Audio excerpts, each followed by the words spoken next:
Сегодня черговая частка книги наших белорусских историков про историю России. И сегодня мы про вельми классную тему почитаем. Московское княжество и Золотая Орда. Пробачьте. Ось гэта я не зрабіў гэты раз перед стрымам. Но я спадзяюсь, что усё будзе як мае быць. Трансляция мінулы раз перерывалась пару разоў. Калі я, правда, про выборы в Армении говорю, поэтому, коли что, не отваливайтесь, я хутенько буду вертаться. Як только убачу, что трансляция скончилась. Ну и сегодняшняя глава вельми долгая, поэтому я не упевнены, что я з одного и нават з двух раз змогу з гэтым справиться. Настраивайтесь, что чытанак менавіта гэтага раздзела будзе штуки 3. Ну, поехали.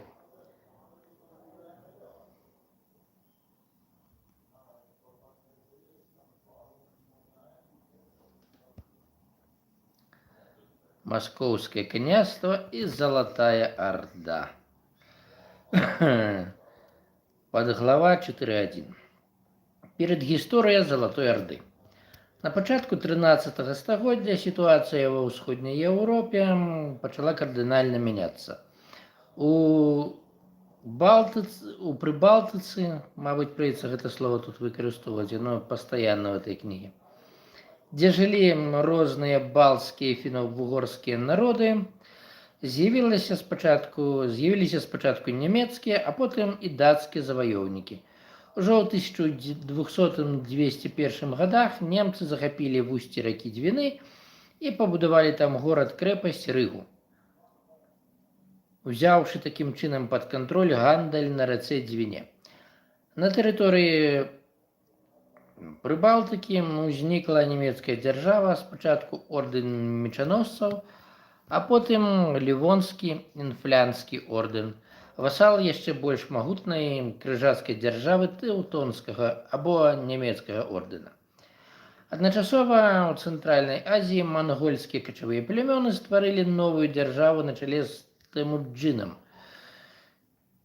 які пазней атрымаў імя Чынгісхан, 1155-1227 год. Ён рана страціў бацьку, меў вельмі складаны лёс, але ў 1206 годзе прыйшоў да ўлады і стаў Чынгісханам, вялікім ханам манголаў. Вось фрагмент помніка яму ў Манголіі, в Улан-Батары. Менавіта Чынгісхан у значнай ступені заклаў падмурак адзінага мангольскага народа, увёў пісьмовасць на аснове уйгурскай традыцыі, арганізаваў вядзенне справаводства і судовай справы. Стрымаў мяне, я зараз заняты. Блин, пачакайце, спадарства, хто-то ко мне рвецца прям непадыходзячы момант. 5 хвілін. Блин. Здравствуйте. Добрый день. Это, чтобы вы знали, Да. 13 числа здесь будут дезинфекции сделать. То есть, блин. Послезавтра. А нет, так это что, выбраться надо будет? Нет, выбрать. А как, что делать надо? Ну вот я скажу, да. Я просто как раз стрим вел, Вот, не вот удало время. эти матрасы, Да. это плиту отключают. М? О, ты что Ну, делаешь? так а где же оно включено? Ну. Когда холодно было, туда. Не, Ну, видел? видел. Не, а плитку тоже нельзя? Не. Ну куда Там вы? что ли включать? Да. Я это Значит, вот забрел. Не, ну плитку я вам не отдам. Я Не. буду там включать, но... Ну я Рату скажу, чтобы Ну, взять плитку. Ну, и он видел, кстати. Скажите Вот это мне. тоже забыли, чтобы... Так и это соседа я сложу сейчас, давайте, не Какой будем против сосед? вот этого. Ну вот это, клади туда, я Давайте. завтра ты возьмешь. Вот вы Это плитку пришли не тоже. вовремя. Стойте, аккуратно, а то скажешь, что я ему сломала, потом я ему еще Ну, денег не буду. знаешь, что нельзя в Сенеге. Пожар будет или что-нибудь. Так, Нельзя. ну, раньше просто видел, я думал, что никаких проблем. Так. Когда вы видели? Да, мы ж тут уже сколько живем. Он заходил, может, месяц Он назад. увидел это? Это видел. И ничего не сказал? Нет, нет. Так, тогда назад сюда. Так, дезинфекция. Расскажите еще раз, что от меня будет требоваться. Ну, если спасли сейчас, надо скажу, чтобы завтра... Нет, так от этого дезинфекция от меня что Сейчас, будет? сейчас, подожди, Называется. наш вот этих скажу. Бо я давно это пользуюсь, ну буду там пользоваться, если надо. Ай, блин, стрим мне поломали. Ай. Как раз трансляцию веду.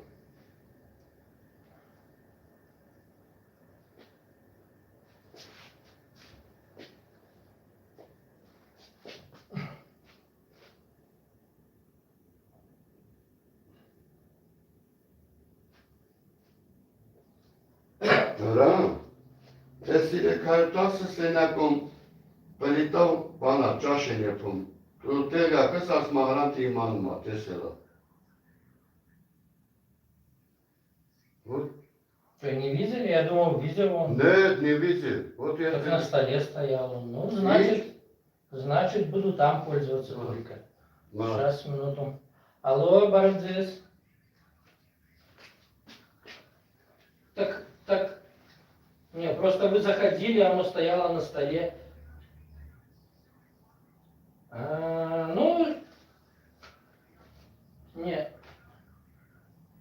Ну понятно. Ты что, только на кухне пользоваться?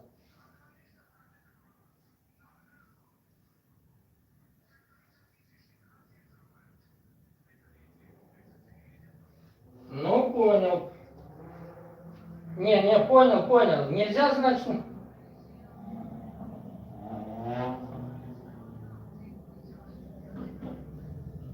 Ну, понял.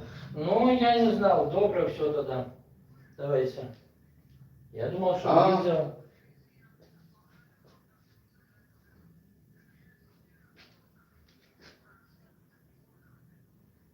Ран.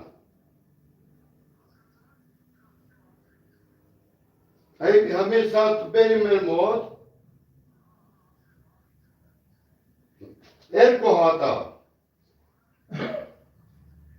ये को हाथने ला завтра это отвезешь. Ну хорошо, отнесу. Я сегодня как раз собирался Ну, тоже. понимаешь? Не, ну я думал, просто он заходил, я думал, что он видел. Ну ладно, по делу. Не, давайте по делу, бо у меня правда стрим был, и я Вот из-за этого все эти матрасы, Ну, вот так поставь вертикально. ну. Здесь, чтобы ни продукта не было. Чтобы не Вынесли отравили. все продукты. Продукта эти не поднять. было. Эти собирайте, сетку положите где-нибудь в центре или чури, чтобы закрыто было. Потом, Это послезавтра. послезавтра. И мы это откроем здесь до 7:00. Можете приходить уже началось. Вечер. Ага. А со скольки примерно? Начнется во сколько? 11:00. Бо мне-то что, я нормально, а этот человек с работы приходит спить в 11. Ну подыму его рано. Поднимай, чтобы здесь кончили, и 7 часов, чтобы ему не было. Ну, После все понятно. Это так. добро. Ну, а это 310. принесу, да, это 310. У вас сколько ключей? У нас, у каждого 2 ключа, нормально все сойдет. 2, Ну, его и у меня. а эти ключи. И вот я тебе официально говорю. 13 числа ключ оставишь там, как обратно придешь, заберешь. Ну, хорошо. Понял? Понял, ну, для меня не проблема, соседа, буду поднимать. Ну вот я тебе сказал. Нет, хорошо. Всё. Добренько, все тогда. А?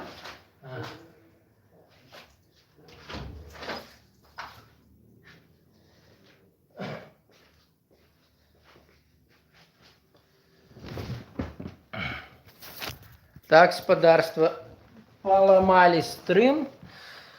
Да, придется стрым перераблять. Пришли как раз такие уладальники того места, где я нахожусь. Вось так бывает, когда ты робишь штосьці не в этом самом, не в студии не можешь ее себе нанять, а читаешь, где доведется. Давайте зробим так. Я поставлю потом в твоем коде нормально все и зараз перечитаю все с самого початку. Каб не сбиваться потом всем, кто будет глядеть. Итак, Московское княжество и Золотая Орда. Перед историей Золотой Орды. На початку 13 стагоддзя ситуация в усходней Европе пачала кардынальна мяняцца. У Прыбалтыцы, дзе жылі розныя балтыйскія фіна-вугорскія народы, з'явіліся спачатку нямецкія, а потым і дацкія заваёўнікі. Ужо ў 1200-2001 годах немцы захапілі вусці ракі Двіны і пабудавалі там горад-крэпасць Рыгу, узяўшы такім чынам пад кантроль гандаль на рацэ Двіне. На тэрыторыі Прыбалтыкі ўзнікла нямецкая дзяржава. Спачатку ордэн мечаносцаў, а потым Ливонскі, інфлянскі ордэн. Васал яшчэ больш магутнай крыжацкай дзяржавы тэўтонскага або нямецкага ордэна. Адначасова в Цэнтральнай Азіі мангольскія качавыя плямёны стварылі новую дзяржаву на чале з Тэмуджынам, які пазней атрымаў імя Чынгіс-хана. 1155-1227 гады. Ён рана страціў бацьку, меў вельмі складаны лёс, але ў 1206 годзе прыйшоў да ўлады і стаў Чынгіс-ханам, вялікім ханам манголаў. Вось гэта яго помнік у Улан-Батэры, в аэрапорце Улан-Батэра, Манголія. Менавіта Чынгіс-хан у значнай ступені заклаў падмурак адзінага мангольскага народа, увёў пісьмовасць на аснове уйгурскай традыцыі, арганізаваў вядзенне справаводства і судовай справы. Манголы атрымалі своеасаблівы закон Ясу. У іх была свая язычніцкая рэлігія. Спачатку войска Чынгіс-хана налічвала толькі 13 тысяч ваяроў, але яно ўвесь час павялічвалася за кошт іншых качэўнікаў. Манголы здолелі разбіць войска Мухаммеда, шаха Харызма колькасцю да 400 тысяч чалавек, прычым 160 тысяч з іх загінулі. Значная колькасць гарадоў сярэдняй Азіі была разрабаваная, а іх насельніцтва знішчана. Манголы былі намадамі, качэўнікамі і разглядалі аселыя земляробчыя народы як крыніцу збагачэння і здабыцця нявольнікаў. Таму яны знішчалі гарады і гарадское насельніцтва, разбуралі помнікі гісторыі і культуры. Загінулі сотні тысяч чалавек у розных краінах. Ацалелае мясцовае насельніцтва абкладалася рознымі падаткамі і павіннасцямі. Улада належала намеснікам Чынгіс-хана, якія кіравалі мясцовымі калабарантамі з ліку землеўласнікаў, купцоў і святароў. Чынгіс-хан стварыў магутную вайскова-адміністратыўную сістэму. Насельніцтва яго дзяржавы было падзелена на сотні, тысячы і дзесяткі тысяч цьмы, якія выстаўлялі адпаведную колькасць ваяроў. Кіраўнікі вайсковых адзінак адначасова кіравалі пэўнай тэрыторыяй з мірным насельніцтвам.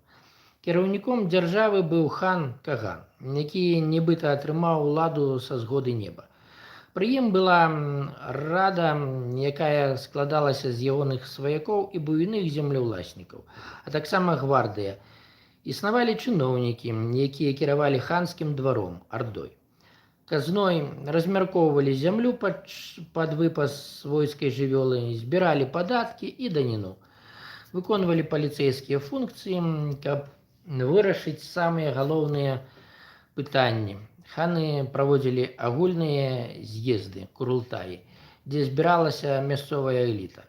У войску была жалезная дысцыпліна. Манголы мелі захопленую у кітайцаў аблогавую тэхніку, сценабітныя машыны, балісты і катапульты для штурмаў гарадоў. Колькасць войска ад 150 до 250 тысяч чалавек. Кожны мангол быў цяжка ўзброеным вершнікам, меў лук, шаблю, шалом і панцыр з тоўстай скуры. Рухалася войска вельмі хутка, бо кожны вершнік меў адразу некалькі коняў. Манголы мелі вельмі добрую выведку і таму хутка бралі штурмам гарады ды пераадольвалі рэкі. У 1207-1215 годзе яны заваявалі Сібір і паўночна-заходні Кітай.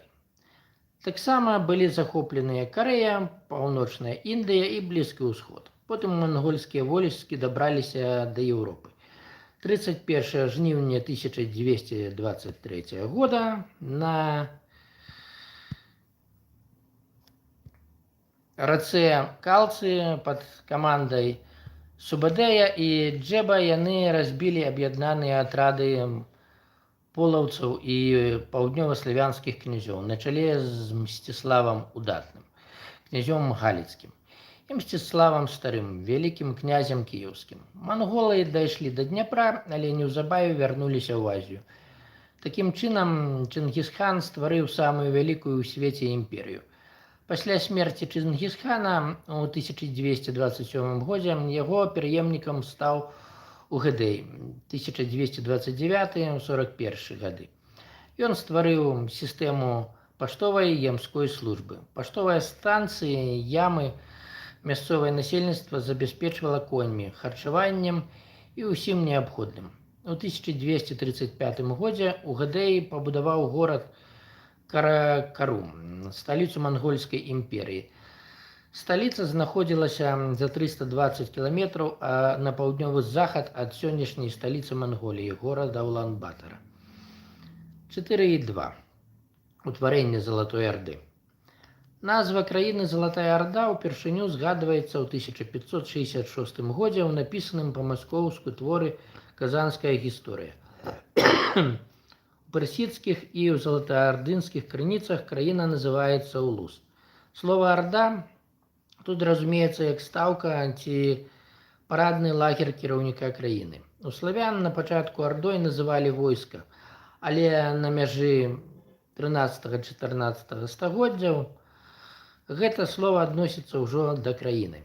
Заходнееўрапейскія крыніцы гэтую дзяржаву ведалі пад назвай краіна татараў, зямля татараў або проста татары. У гістарычнай літаратуры, асабліва великарускай, азіяцкіх заваёўнікаў называлі мангола-татарамі. Так потым называлі і насельнікаў Залатой Арды. У сапраўднасці манголы не мелі ніякага дачынення да татараў, сваю дзяржаву называлі мангольскай. Вызначэнне татары мае кітайскае паходжанне і ўзнікла ў 12 стагоддзі. Татарамі кітайцы звычайна называлі качэўнікаў, якія жылі каля паўночнай мяжы Кітая і ахоўвалі падыходы да вялікага кітайскага муру ад нападаў іншых качэўнікаў. За гэта кітайскія імператары плацілі ім грошы і давалі розныя тавары. У шырокім сэнсе гэтага слова татарамі кітайцы называлі адсталых суседзяў. І паняцце татары адпавядала значэнню слова «варвары». Таму розныя плямёны паўночна-карэйскіх качэўнікаў мелі ў кітайцаў агульную назву – татары. Прычым кітайцы называлі тых татараў, якія ім служылі, белымі, а іншых, у тым ліку манголаў, чорнымі, што вызначала іх больш адсталымі з-за белых татараў. Некаторыя даследчыкі лічаць, што татары зусім не былі хаўруснікамі манголаў, а наадварот, з імі ваявалі. У 13-15 стагоддзях усходнія і заходнееўрапейскія крыніцы называюць татарамі жыхароў Залатой Арды. Прытым, што самі заснавальнікі гэтай дзяржавы лічылі сябе манголамі. Расійскія гісторыкі, сучаснікі згаданага Васіля Цішчава і Мікалая Крамзіна лічылі, што значная частка мангольскага войска складалася з татараў, а манголы толькі імі кіравалі, таму слова «татары» для іх адпавядала значэнню заваёўнікі. Шэраг пісьмовых крыніц сведчаць, аднак, што у войсках Чынгісхана і тым больш Батыя татараў амаль не было. Дарэчы, сённяшнія татары, якія жывуць у Расіі, хутчэй за ўсё не маюць ніякага дачынення да тых татараў, якія некалі жылі каля паўночнай кітайскай мяжы. Перад гісторыяй Залатой Арды гісторыкі адлічваюць ад 1224 года, калі Чынгіз-хан падзяліў сваю імперыю паміж сынамі. У гонар сына Чынгіз-хана Джучы яго краіну пачалі называць Улус-Джучы. Пасля заходняга паходу 1236-42 год вышэй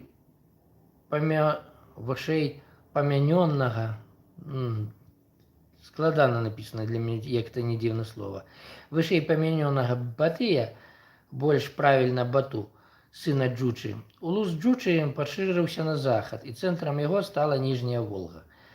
Батыева войска налічвала ад 37,5 до 75 тысяч чалавек і мела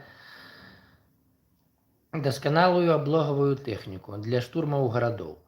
Спачатку яно напала на Волжскую Булгарыю, суседу Разанскага і Владзіміра Суздальскага княстваў. Вось паводле кітайскай мініяцюры 13 стагоддзя хан Баты. Ось такі вось. Чамусьці ён тут дзіўна выглядае, хаця дзіўна, мабыць, таму што я манголаў не бачыў. Альбо бачыў не ў тым выглядзе, як яно тут. 4.3. Волжская Булгарыя. Яшчэ ў 965 годзе пасля знішчэння хазарскага каганата падначаленая яму Булгарыя стала незалежнай краінай. У 922 годзе булгары прынялі іслам, і іх правадыр атрымаў тытул эміра. Першай сталіцай Булгарыі быў горад Булгар, сучасны Болгар, а ў 12 стагоддзі сталіцай стаў Біляр. У 1006 годзе Кіеў заключыў з Волжскай Булгарыяй гандлёвую дамову, у адпаведнасці з якой булгарскія купцы маглі вольна гандляваць на Ацэ і Волзе, а кіеўскі ў Булгарыі. У 11 пачатку 13 стагоддзя булгары ваююць з пераменным поспехам суздальскімі і владзімірскімі князямі. У 1223 годзе, калі войскі манголаў пасля перамогі над Кіевам і полаўцамі ішлі праз землі булгараў, то былі там разбітыя булгарскім войскам.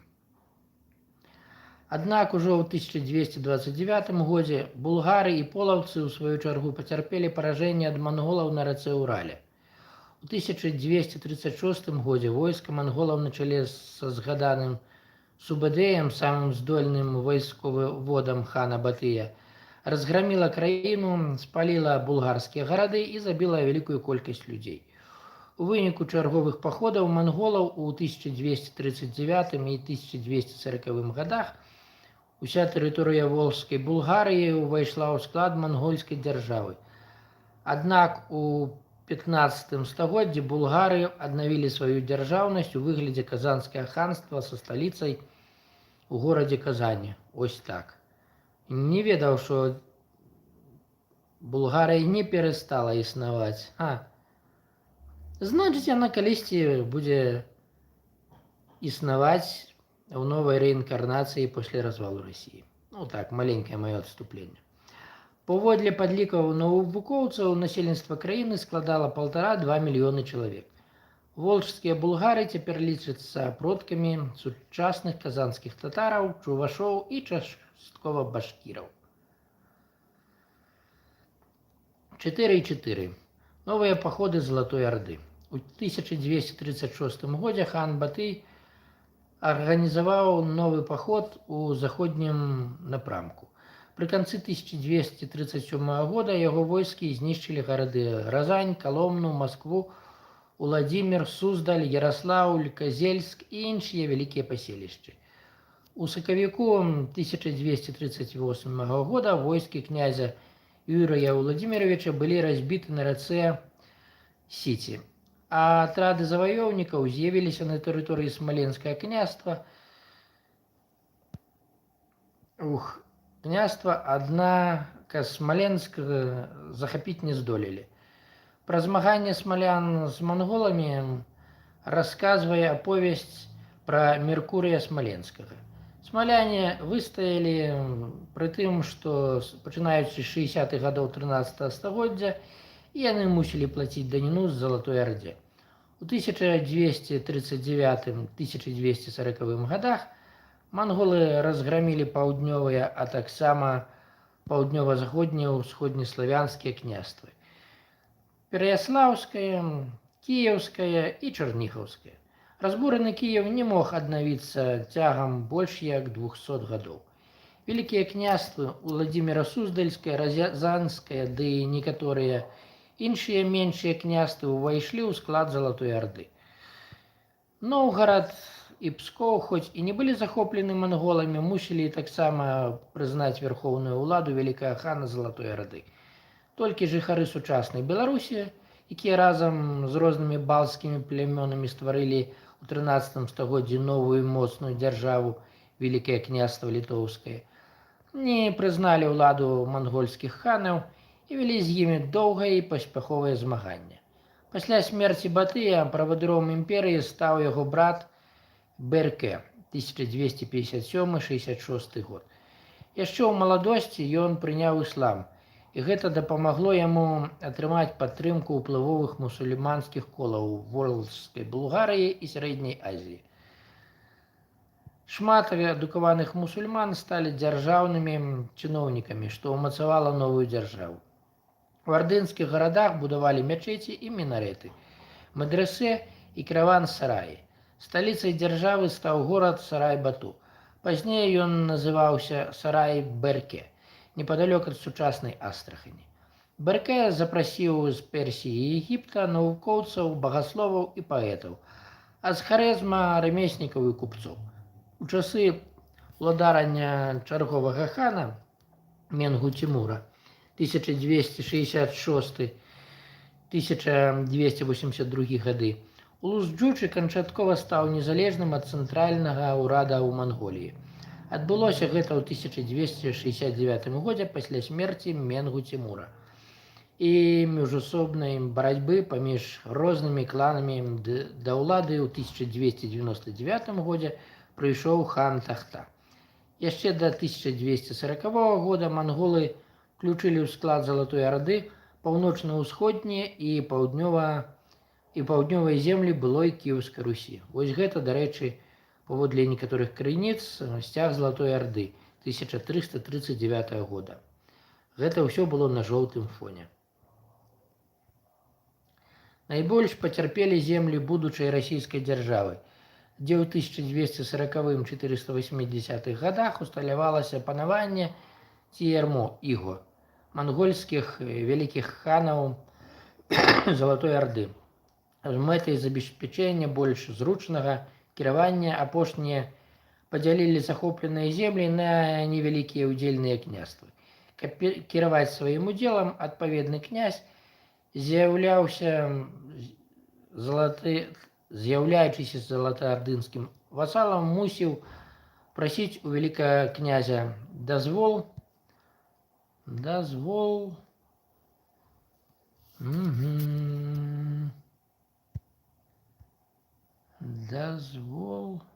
у выглядзе спецыяльнай граматы, што называлася ярлыком. Галоўны ярлык хан даваў уладзімірскаму князю, які ў сваю чаргу меў уладу над іншымі ўдзельнымі князямі. Непасрэднымі прадстаўнікамі хана Залатой Орды былі яго намеснікі, баскакі, якія мелі карныя вайсковыя атрады для кантролю за зборам даніны. Татары перапісалі ўсё насельніцтва і вызначылі памер даніны для кожнага чалавека. Першым ярлык на вялікае княжэнне атрымаў Александр Невскі, які быў пераяслаўскім князем. Вот так вот. Постаць Александра Невскага адна з самых знакавых у расійскай гісторыі.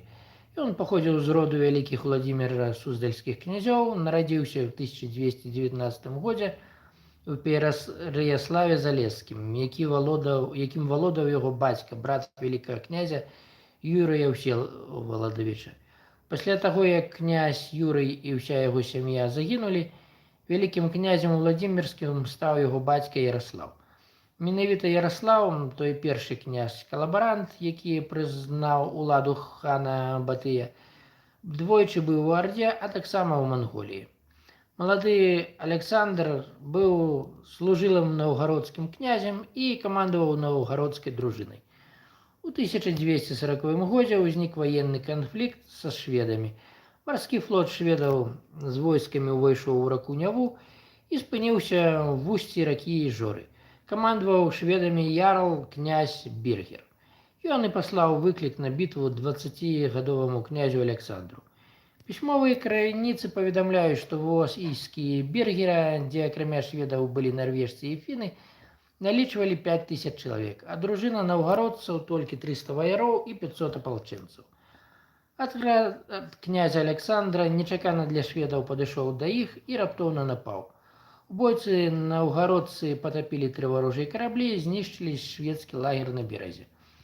Шведы адступілі і адплылі на ацалелых караблях з месца бітвы. Тады пераможца і атрымаў мянушку Александр Неўскі. Але неўзабаве князь пасварыўся з наўгародскімі баярамі, у выніку яго прагналі, і ён паехаў да бацькі ў горад Пераяслаў-Залесскі. Такім чынам войскі Лівонскага ордэна захапілі крэпасць Ізборск і горад Пскоў. І ў 1241 годзе Новгарадскае веча зноў запрасіла Александра Неўскага камандаваць сваім войскам. Апошні пагадзіўся, узяў у бацькі дружыну і вярнуўся ў Новгарад. Разам з наўгародцамі Александравы ваяры захапілі лівонскую крэпасць Капор'я, а потым і цалкам выгналі лівонцаў з Пскова. 5 красавіка 1242 года на Чудскім возеры адбылася галоўная бітва з лівонскімі рыцарамі, якія атрымалі назву лядовага пабоішча. У выніку бітвы загінула больш за 20 прышлых рыцараў. Лівонцы прапанавалі мір і вярнулі Новгараду захопленыя тэрыторыі. У 1246 годзе памёр бацька Александра. Сын мусіў вярнуцца ў Владзімір, дзе стаў вялікім князем.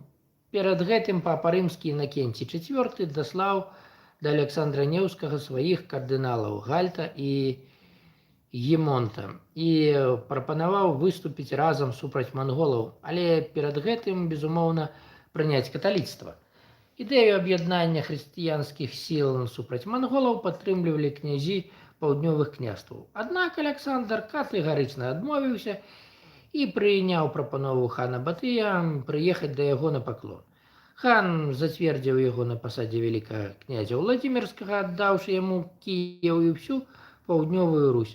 Паводле некаторых сведчанняў, Батый нават назваў Александра Неўскага сваім прыёмным сынам і братам роднага сына Сартака, які быў праваслаўным. За службу хану прыйшлося дорага заплаціць і заплаціць крывёй сваіх суплеменнікаў. Александр Неўскі задушыў паўстанне наўгародцаў і суздальцаў супраць хана і мусіў ездзіць на паклон да хана Берке, які кіраваў ардою пасля смерці Батыя. У сваёй дзейнасці Александр абапіраўся на праваслаўную царкву, якая таксама прызнала ўладу хана і малілася за яго здароўе. Вось жа духавенства абвясціла Александра Неўскага сваім абаронцам. Увесь 1263 год па дарозе з Арды ён моцна захварэў і 14 лістапада памёр. Хадзілі чуткі, што ў Ардзе яго папросту атруцілі. Вось карціна нейкага мастака Чырыкава. Александр Неўскі прымае схіму перад сконам.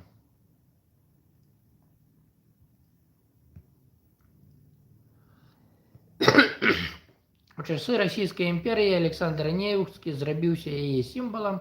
Пётр I пабудаваў на беразе Нявы манастыр, назваў яго Александра Неўскай лаўрай і загадаў перанесці туды з горада Владзіміра парэшткі Александра Неўскага. Паводле загаду Петра I і Александра паводле загаду Петра I Александра Неўскага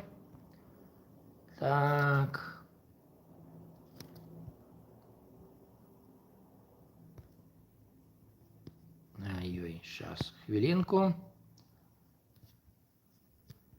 Александра Невского пачалі ўшаноўваць як пераможцу самай першай бітве са шведамі.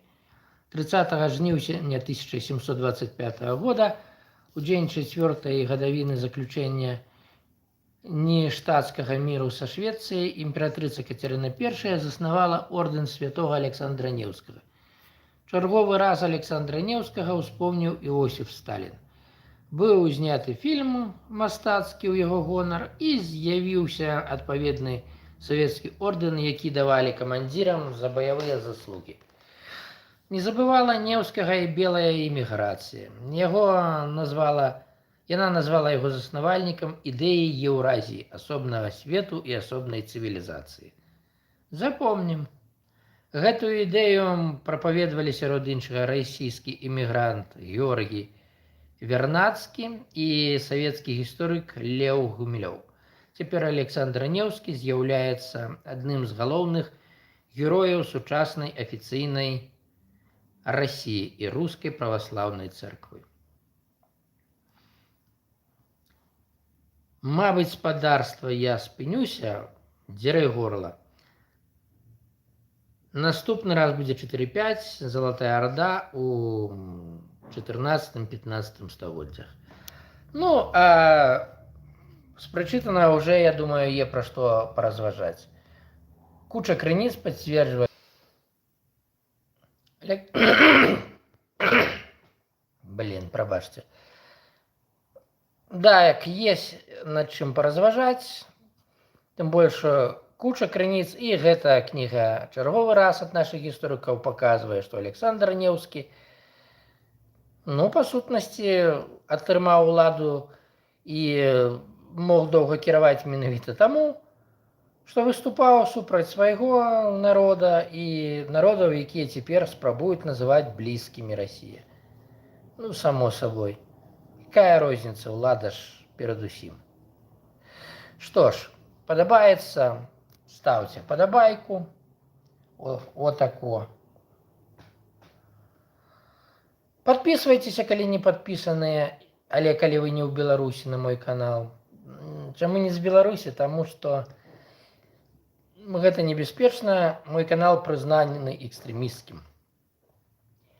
Што ж, да пабачэння, даражэнькі, да новых сустрэч.